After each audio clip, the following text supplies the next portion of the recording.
Oke, di video sebelumnya kita udah ngebahas soal API post sama API get, dan di kita juga kita udah ngefilter dari semua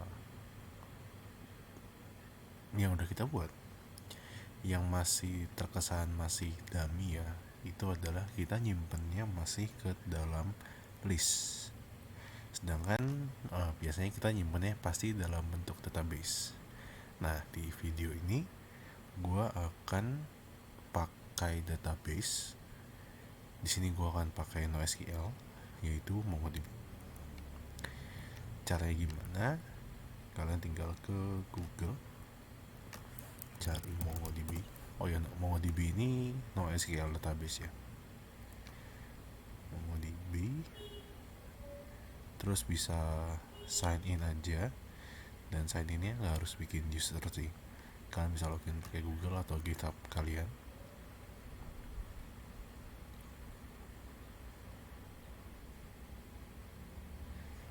Setelah login pakai akun kalian masing-masing, udah langsung muncul tampilan seperti ini ya, per tahun 2023 April seenggaknya. Ini bisa langsung di build database. Terus kita pilih yang free aja karena emang ini gratisan. Providernya bebas sih. Ya sini gue milih Google Cloud aja, nama bebas, terus nih create. Yang penting pastikan pilihnya yang free ya, yang for learning and exploring MongoDB in a cloud environment. Di create. Terus di sini bisa bikin username password. Di sini gue remove deh user yang pernah gue buat. Username,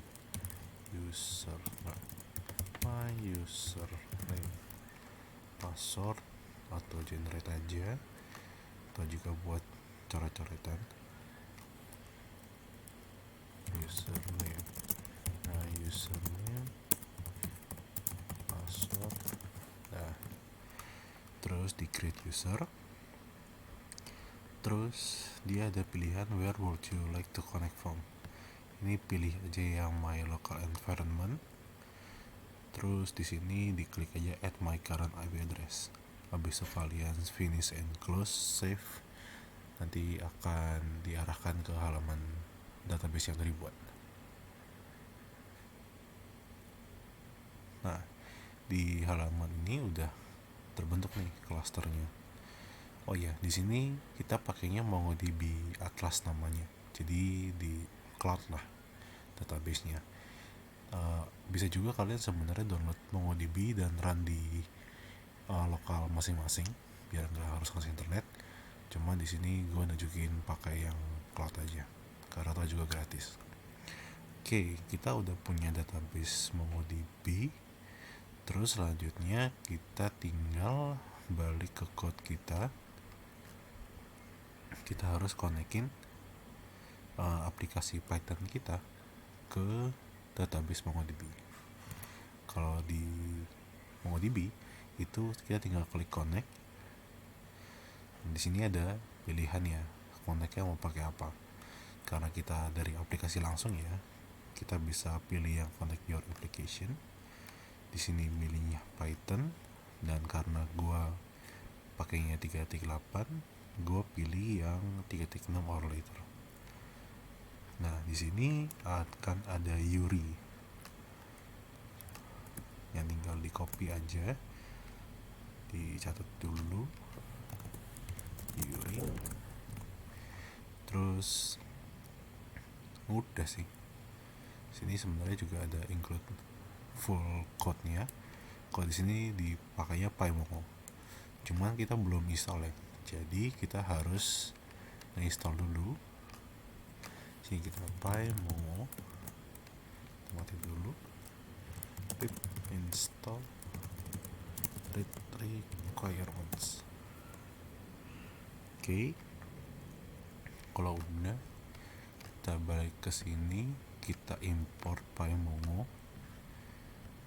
Nah, kita mau ngertiin ini ya, di sini ya. Kita berarti ke database. Nah, client database dulu, find Mongo client, kita masukin URI kita masing-masing, pasti beda lah ya. Ini udah ada username dan passwordnya diganti sama password yang dibuat saat bikin user tadi. Nah, begini Mongo udah. Dari client kita akan connect ke database. Client ke database kita namanya apa ya, fast API tutorial. Terus dari database kita akan akses ke collection itu setara kayak tabel kalau di SQL, yang namanya apa ya, transaction aja. DB get collection transaction. Transaction ini akan menggantikan list gini. Nah, coba sekarang kita ganti, saat kita post kita nggak lagi pakai append ya, tapi kita pakai method insert one input transaction. Udah kita save dulu, kita coba deh.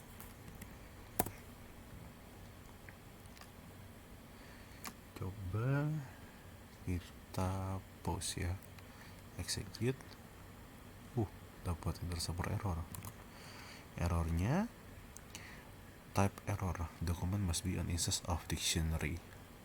Ya, simple sih, kita tinggal ubah jadi dictionary. Untuk teorinya MongoDB itu nyimpennya itu berupa objek, makanya nggak heran kalau misalkan kita ubah jadi dictionary sih, karena kan yang mendekati dengan JSON itu kan dictionary ya. Sebenarnya kita juga bisa pakai JSON, cuman nih bisa pakai dictionary aja. Coba kita hit lagi. Udah berhasil, nggak ada error. Coba kita cek ke database kita. Dari atlas ini bisa browse collection. Nah, dia udah secara implisit dia ngebuatin database sama collection kita. Dari yang kita nggak buat apa-apa di sini ya. Kita itu buatnya by code, kita define database sama transaction sama collectionnya, dan saat kita insert udah otomatis dibuatin sama dia. Dan ini adalah data kita sesuai yang kita input di Swagger tadi. Nah, dari data yang udah kita insert, sama seperti database SQL, ada namanya unique identifier atau ID. Nah, kalau di sini ID-nya itu tipenya nggak lagi integer atau serial ya. Ini kita pakainya namanya object ID. Ini unik. Nah, ini kita berarti udah berhasil ya untuk nge-insert ke database. Coba sekarang kalau kita nge-get, kita nggak pakai query dulu, tapi kita pengen langsung balikin data. Result filter tadi namanya. Itu kita dari collection kita find. Kita mau balikin semua sih, jadi find semua. Dan filternya kosong. Terus return list result filter. Jadi kita balikin dalam bentuk list ya. Coba sekarang kita hit yang API get-nya tanpa filter, execute.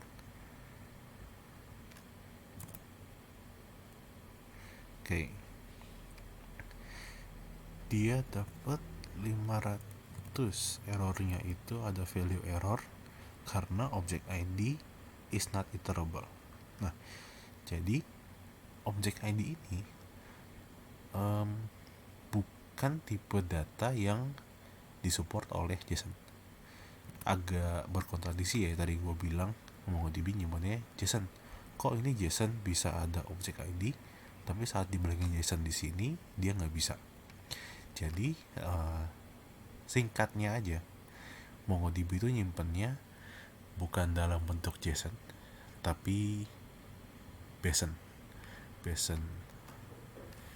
Eh, kan kalau JSON itu kan JavaScript Object Notation. Nah, MongoDB itu nyimpen dalam BSON. Itu adalah binary. Intinya binary JSON sih kalau misalkan simpelnya. Ya karena database ya, nyimpannya untuk lebih efisien segala macamnya. Cuma itu topik terpisah khusus MongoDB. Cuma karena kita bahas backend, jadi kita cukup tahu itu aja. Nah, karena ada isu ini, kita belum bisa nih ngebalikin list isi database kita ke JSON. Nah, di video berikutnya kita akan bahas gimana caranya biar kita bisa balikin isi database dari MongoDB dengan ID-nya ke response JSON kita.